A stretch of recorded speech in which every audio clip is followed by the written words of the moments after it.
Revista Espírita de 1858. Abril, item 2.1. O Espiritismo entre os Druidas. Há cerca de 10 anos, sob o título Le Vieux Neuf, publicou o Sr. Edouard Fournier, no Siècle, uma série de artigos tão notáveis do ponto de vista da erudição, quanto interessantes por suas relações históricas. Passando em revista todas as invenções e descobertas modernas, prova o autor que se o nosso século tem o mérito da aplicação e do desenvolvimento, não tem, pelo menos para a maioria delas, o da prioridade.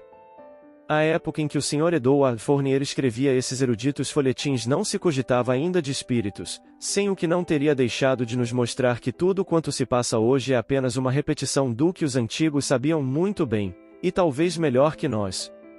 E o lastimamos por nossa conta, porque as suas profundas investigações ter-lhe-iam permitido esquadrinhar a antiguidade mística, como perscrutou a antiguidade industrial, e fazemos votos porque suas laboriosas pesquisas sejam dirigidas um dia para esse lado.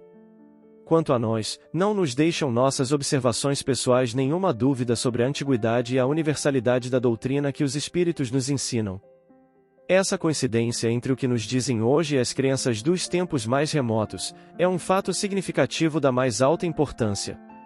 Faremos notar, entretanto, que, se por toda parte encontramos traços da doutrina espírita, em parte alguma a vemos completa, tudo indica ter sido reservado à nossa época coordenar esses fragmentos esparsos entre todos os povos, a fim de chegar-se à unidade de princípio através de um conjunto mais completo e, sobretudo, mais geral de manifestações, que dariam razão ao autor do artigo que citamos mais acima, a propósito do período psicológico no qual a humanidade parece estar entrando. Quase por toda parte a ignorância e os preconceitos desfiguraram essa doutrina, cujos princípios fundamentais se misturam às práticas supersticiosas de todos os tempos, exploradas para abafar a razão. Todavia, sob esse amontoado de absurdos germinam as mais sublimes ideias, como sementes preciosas ocultas sob as sarças, não esperando senão a luz vivificante do sol para se desenvolverem. Mais universalmente esclarecida, nossa geração afasta as sarças, tal limpeza de terreno, porém, não pode ser feita sem transição. Deixemos, pois, as boas sementes o tempo de se desenvolverem e, as más ervas, o de desaparecerem. A doutrina druídica oferece-nos um curioso exemplo do que acabamos de dizer.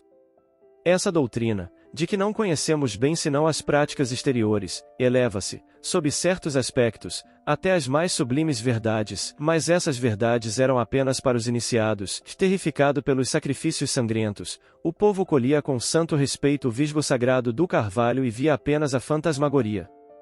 Poderemos julgá-lo pela seguinte citação, extraída de um documento tão precioso quão desconhecido, e que lança uma luz inteiramente nova sobre a teologia de nossos ancestrais. Entregamos à reflexão de nossos leitores um texto céltico, há pouco publicado, cujo aparecimento causou uma certa emoção no mundo culto. É impossível saber se ao certo o seu autor, nem mesmo a que século remonta. Mas o que é incontestável é que pertence à tradição dos bardos da Gália, e essa origem é suficiente para conferir-lhe um valor de primeira ordem. Sabe-se, com efeito, que ainda em nossos dias a Gália se constitui no mais fiel abrigo da nacionalidade gaulesa que, entre nós, experimentou tão profundas modificações. Apenas abordada de leve pela dominação romana, que nela só se deteve por pouco tempo e fracamente, preservada da invasão dos bárbaros pela energia de seus habitantes e pelas dificuldades de seu território, submetida mais tarde à dinastia normanda que, todavia, teve que lhe conceder um certo grau de independência. O nome de Gales, Galia, que sempre ostentou, é um traço distintivo pelo qual se liga, sem descontinuidade, ao período antigo. A língua quimrique, outrora falada em toda a parte setentrional da Gália, jamais deixou de ser usada, e muitos costumes são igualmente gauleses.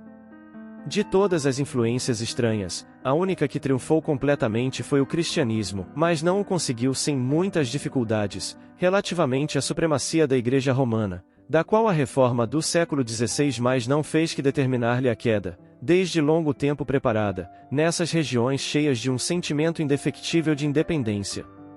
Pode-se mesmo dizer que os druidas, convertendo-se inteiramente ao cristianismo, não se extinguiram totalmente na Gália, como em nossa Bretanha e em outras regiões de sangue gaulês. como consequência imediata, tiveram uma sociedade muito solidamente constituída, dedicada em aparência sobretudo ao culto da poesia nacional, mas que, sob o manto poético, conservou com notável fidelidade a herança intelectual da antiga Gália. É a sociedade bárdica da Gália que, após ter se mantido como sociedade secreta durante toda a Idade Média, por uma transmissão oral de seus monumentos literários e de sua doutrina, a imitação da prática dos druidas, decidiu, por volta dos séculos XVI e XVII, confiar à escrita as partes mais essenciais dessa herança. Desse fundamento, cuja autenticidade é atestada por uma cadeia tradicional ininterrupta, procede o texto de que falamos, e o seu valor, dadas essas circunstâncias, não depende, como se vê, nem da mão que teve o mérito de o escrever, nem da época em que sua redação pôde adquirir sua última forma. O que nele transpira, acima de tudo, é o espírito dos bardos da Idade Média, eles mesmos os últimos discípulos dessa corporação sábia e religiosa que, sob o nome de druidas, dominou a Gália durante o primeiro período de sua história, mais ou menos do mesmo modo que o fez o clero latino na Idade Média. Mesmo que estivéssemos privados de toda a luz sobre a origem do texto de que se trata, estaríamos claramente no caminho certo, tendo em vista a sua concordância com os ensinamentos que os autores gregos e latinos nos deixaram, relativamente à doutrina religiosa dos druidas. Constitui-se esse acordo de pontos de solidariedade que não permitem nenhuma dúvida, porque se apoiam em razões tiradas da própria substância de tais escritos, e a solidariedade, assim demonstrada pelos escritos capitais, os únicos de que nos falaram os antigos, estende-se naturalmente aos desenvolvimentos secundários. Com efeito, esses desenvolvimentos, penetrados do mesmo espírito, derivam necessariamente da mesma fonte, fazem corpo com o fundo e não podem explicar-se senão por ele. E, ao mesmo tempo em que remontam, por uma origem tão lógica, aos depositários primitivos da religião druídica, é impossível assinalar-lhes algum outro ponto de partida, porque, fora da influência druídica, a região de onde provém só conheceu a influência cristã, totalmente estranha a tais doutrinas. Os desenvolvimentos contidos nas tríades estão de tal modo fora do cristianismo que as raras influências cristãs, que resvalam aqui e ali em seu conjunto, distinguem-se do fundo primitivo logo à primeira vista.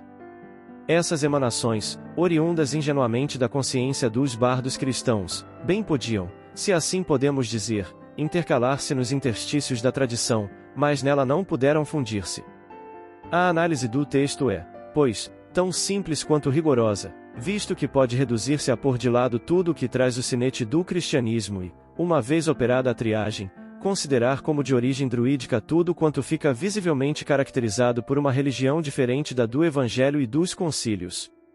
Assim, para citar apenas o essencial, e partindo do princípio tão conhecido de que o dogma da caridade em Deus e no homem é tão especial ao cristianismo quanto é o da transmigração das almas ao antigo druidismo, um certo número de tríades, nas quais respira um espírito de amor jamais conhecido na Gália primitiva, traem-se imediatamente como marcas de um caráter comparativamente moderno, enquanto que as outras, animadas por um sopro totalmente diferente, deixam ver ainda melhor o selo da alta antiguidade que as distingue. Enfim, não é inútil observar que a própria forma do ensinamento contido nas tríades é de origem druídica. Sabe-se que os druidas tinham uma predileção particular pelo número 3 e o empregavam de modo especial, como nolo mostra a maioria dos monumentos gauleses, para a transmissão de suas lições que, mediante essa forma precisa, gravavam-se mais facilmente na memória. Diógenes Laércio conservou-nos uma dessas tríades, que resume sucintamente o conjunto dos deveres do homem para com a divindade, para com seus semelhantes e para consigo mesmo, de honrar os seres superiores, não cometer injustiça e cultivar em si a virtude viril. A literatura dos bardos propagou, até nós, uma multidão de aforismos do mesmo gênero, interessando a todos os ramos do saber humano, ciência, história, moral, direito, poesia. Não os há mais interessantes, nem mais próprios a inspirar grandes reflexões do que aqueles que publicamos aqui, segundo a tradução que foi feita pelo Sr. Adolphe Pictet.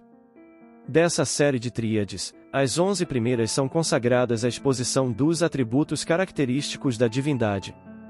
É nessa seção que as influências cristãs, como era fácil de prever, tiveram mais ação.